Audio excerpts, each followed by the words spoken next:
હું ગુજરાતી ને હું દરિયાઈ ખેતી કરું છું। મારા વિડીયોમાં તમને દરિયાઈ એનિમલ, વિવિધ પ્રકારના જીવ અને ફિશ અને કેવી રીતે સર્વાઈવ કરીએ છીએ। અમારી ભેગા વિવિધ પ્રકારના વૃક્ષો અને શેક વિશે જાણવા મળશે। અને અત્યારે દરિયાની સિઝન ચાલુ છે અને એ સ્ટાર્ટિંગ ચાલુ છે। અમે દરિયામાં નીકળવાના છે। દરિયામાં નેટવર્ક નહીં મળે, 15 થી 20 દી થાય અમારે જોતા।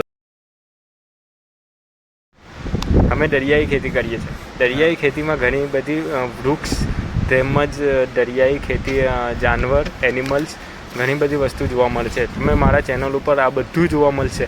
આ છતાં એક ખેતી કરવાની જે પરિસ્થિતિ હોય એ બધું આ વિડીયોમાં તમને જોવા મળી શકશે। એ છતાં તમે એવું પણ સમજી શકો કે જેટલા પરમિશન અને પ્રૂફ જોઈએ છે તે દરિયાઈ ખેતીમાં કેવી રીતે કેમ મળે છે, કોસ્ટગાર્ડનું કેવી રીતે પ્રમાણ હોય છે। આજ મારા ચેનલ ઉપર ઘણું બધું જોવાનું એડજસ્ટમેન્ટ આવશે। ઘણીવાર સીમાં તાપમાન પણ વધી જાય છે। એટલું તાપમાન થઈ જાય છે કે ચામડીઓ હાથ છતાં બળી જાય છે। અમારા મછુઆરાને ઘણી બધી પરિસ્થિતિઓનો સામનો કરવો પડે છે, તોય છતાં અમે સીમાં સર્વાઈવલ કરીએ છીએ।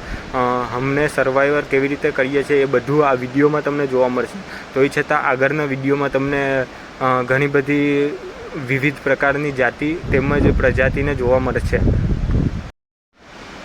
અંદાજે અમારે 8 મહિનાની ફિશિંગ હોય છે। 8 મહિનામાં અમારે કેટલીક જાતના કર્જા લઈને પણ અમારી નૌકાને દરિયામાં નાખવામાં આવે છે, તોય છતાં અમને એટલો એનો મુનાફો પણ નથી મળતો। અમારે ઘણી બધી સરકારની યોજના પણ આવે છે, તોય છતાં અમારે એટલું કષ્ટ ભોગવીને અમે દરિયામાં ખેતી કરીએ છીએ। સીમાં કોઈ પણ જાતની કોઈ પણ માણસ અથવા કોઈ પણ મછુઆરાને અકસ્માત થવાથી કોસ્ટગાર્ડની મદદ લેવામાં આવે છે। ઘણીવાર એવું પણ પરિસ્થિતિ હોય છે કે વાતાવરણ ગંભીર થાય છે। ક્યારેક એવું પણ જાણવામાં આવે કે વાતાવરણમાં અમારી નૌકાને આગળ વધવાનો એટલો ચાન્સ પણ નહીં રહે છે। ઘણી વાર એવું પણ થાય કે અમારે કોસ્ટગાર્ડની મદદ લેવી પડે છે અને કોસ્ટગાર્ડ ક્યારેક તો સીમાં આવી પણ નથી શકતી।